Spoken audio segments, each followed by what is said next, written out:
Modern humans experience a different world and a different dynamic of our existence than anyone who has ever come before us. And the reason for that is because we've inverted the dynamics of how our lives unfold. So all of the past people, the hunter-gatherers that came before us, they lived in a world that was defined by what I call local instability, but global stability. Their day-to-day lives in their local environment was unpredictable. Now, we have flipped that world. We experience local stability, but global instability. We have extreme regularity in our daily lives.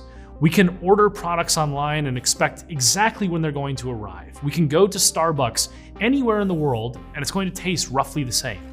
But our world is changing faster than it ever has before. The consequence of that is that when things do go wrong, the ripple effects are much more profound and much more immediate. And this is where that sort of aspect of global instability is really dangerous. We've actually engineered a volatile world where Starbucks is completely unchanging from year to year, but democracies are collapsing and rivers are drying up.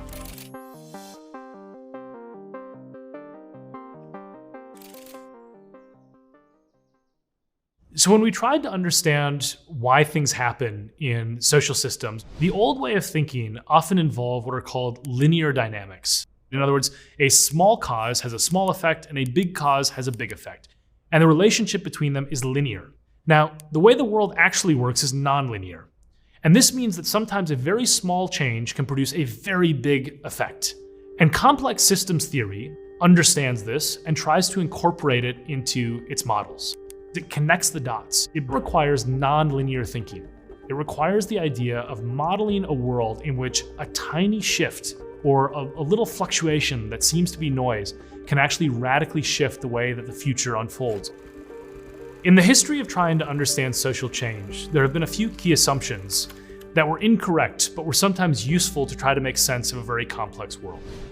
And one of the first assumptions that we start with is this idea that when you look at why something happens, that there's going to be a clear-cut cause behind it. So for example, you think about the atomic bomb being dropped on Japan. If all sorts of things had been slightly different, this would not have played out the same way. So if the Battle of Midway had not happened, or if Albert Einstein had not been born, or if uranium deposits had not been forged by geological forces, all of these things had to exist just as they were for that event to happen on exactly August 6, 1945. And yet our models don't do well in trying to understand an infinite number of causes producing a single effect. The second assumption that we have, which complex systems theory challenges and tells us is wrong, is that if you just understand the components of an individual system, you will therefore understand the entire system. And the reason that's incorrect is because complex systems are different from what are called complicated systems. It sounds like a very small nuance, but it's a very important one. So a Swiss watch, for example, is complicated but not complex. And the reason it's complicated is because it has a million interlocking parts. It's got all these little things in it that need to work for the watch to actually perform its function. But it doesn't adapt within this system if something breaks. So if part of the watch breaks down, the watch just stops working. A complex system is different, it's adaptive. We can imagine this in our own lives because if you're in traffic, for example, if somebody pumps the brakes, it's not like everybody just keeps going and slams into them. They also pump the brakes and it affects the entire system. This adaptation that we have in a complex system means that you can't just understand the constituent parts. You have to understand exactly how they interact with each other. The third big assumption, and this is something that's totally central to social science and a lot of understandings of change in the past, is that if something was a pattern of cause and effect in the past, it will also be a pattern of cause and effect in the present or in the future. And the philosopher David Hume identified this problem many hundreds of years ago. Now the problem is that the world is more rapidly changing than ever before. So that means that the patterns of the past are least likely to apply to our current moment or to the future. For example, there's an analysis of authoritarian regimes and how they work and why they're so stable. And this analysis says that Middle Eastern regimes are extremely resilient, they're extremely stable. And then about a year or two after this book was published, the Arab Spring happens and all these regimes collapse in the span of like 3 months. Now, the immediate reaction is to think this theory was wrong. But the second way of thinking about the world is that the world actually changed from the point that the book was written to the point when the regimes collapse. And now the theory is incorrect, but not because it was wrong in the past, but because simply the world has shifted. Because so much of modern life runs on models that assume that past patterns are predictive of future ones. AI is also like this, right? Where AI is learning based on past patterns and then trying to develop, machine learning driven models that can help us navigate uncertainty in the future.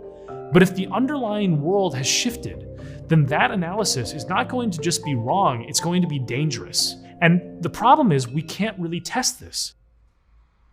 Complex systems involve diverse parts where not everything is uniform. They interact with each other, and crucially, they adapt to each other. Human society is obviously a complex system. We're not all the same, we're not uniform. We are a giant complex system of 8 billion interacting individuals. Now, there are a few other ideas within complex systems theory that I think are particularly useful for understanding how our lives unfold, partly between order and chaos. And we're in the middle there. That's where complexity thrives. So the first one is called the sandpile model, which is a subset of what is called self-organized criticality, where you have a grain of sand and you add another grain of sand and another grain of sand, and eventually you build up a pile. Now, at some point, the pile of sand is going to get so tall and so unstable, it will be on what physicists sometimes call the edge of chaos. And at this point, a single grain of sand can cause the entire pile to collapse. Now, that collapse can be produced by something so tiny and yet have such huge effects that it explains the nonlinear dynamics of that system. This is something that I think we have engineered in modern society because of what are called basins of attraction. And a basin of attraction is where a system will tend to move towards this evolution of the system over time. A great way of thinking about this is traffic on the highway. If you are driving down the highway, there is a speed limit. The speed limit is a basin of attraction for that system. Not everyone is going to drive 60 miles an hour when the speed limit is 60 miles an hour, but most people will drive somewhere near it. Additionally, the cars are going to be roughly evenly spaced. Of course, there might be a jerk who's tailgating, there might be someone who's way far behind you, but for the most part, there's sort of this order that emerges from a lot of interconnected individuals driving cars, producing a relatively predictable system. And that's supposed to be good for us because efficiency is the main driver of so much of our modern social systems. But this means that the basin of attraction for our world is on the edge of chaos. It's at the absolute limit of the sand pile, so that when the sand falls, it's more likely to cause an avalanche. A black swan is a term that was coined by Nassim Nicholas Taleb, and what it basically refers to is a highly consequential rare event that was unpredictable. It's usually something that you couldn't actually foresee. One of the things that produces an early warning sign in natural systems is something called critical slowing down, which is a new branch of science that I think will be developed further in the coming years and will be an important way of having an early warning system to black swan events.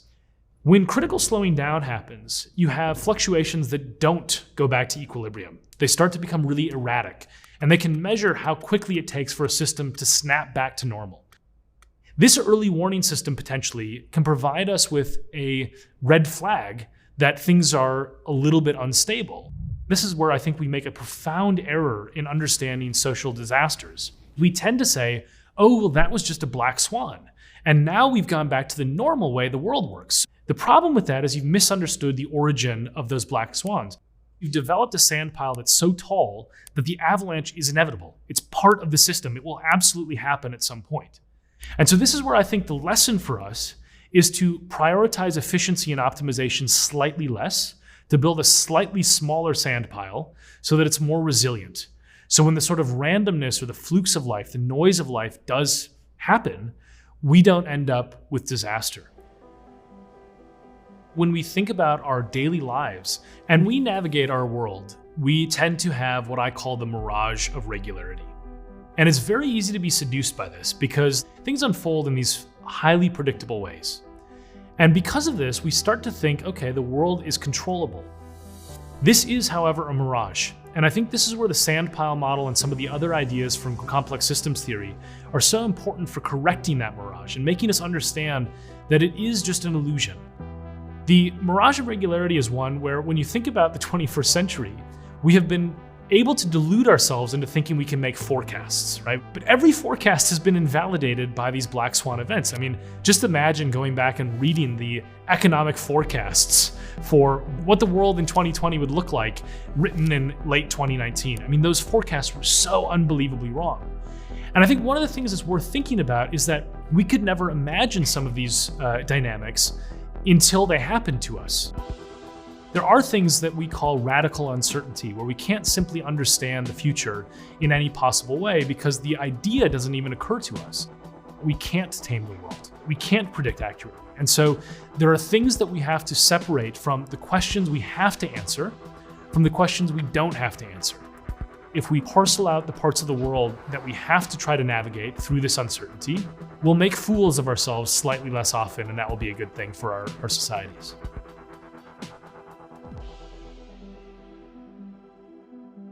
Want to dive deeper? Become a Big Think member and join our members-only community, watch videos early, and unlock full interviews.